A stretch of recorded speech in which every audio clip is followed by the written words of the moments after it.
Minnesota's delay on payments for high-risk Medicaid services to investigate fraud causing some collateral damage tonight. While the state sifts out the fraudsters, some health workers aren't getting paid. And as Lou Raguse explains, there are concerns that critical patients won't get the life-saving care that they need. Lou. Chris, auditing firm Optum this week began reviewing 80,000 payment claims for those 14 high-risk programs, which include home health care provided by personal care assistants or PCAs.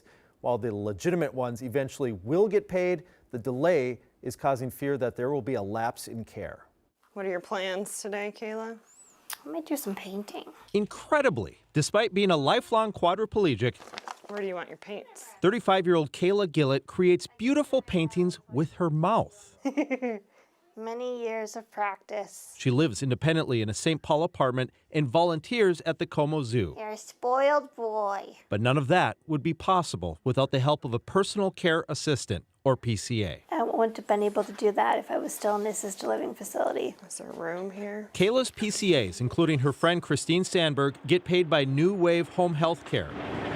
But the money comes from Medicaid reimbursements distributed by the State Department of Human Services. Those payments are now delayed as claims are audited as part of the attempt to root out fraud in the personal care assistance program. It's sad that people have to get that low to get money and that it affects the most vulnerable population, the elderly and the disabled. And so the workers are not going to get paid during this time. Kayla and Christine's fear is that PCAs who can't afford to miss paychecks will be forced to find work elsewhere. Then I'm stuck in bed. I can't get up myself. I can't go to the bathroom. I can't eat, take my meds. I would be sitting there.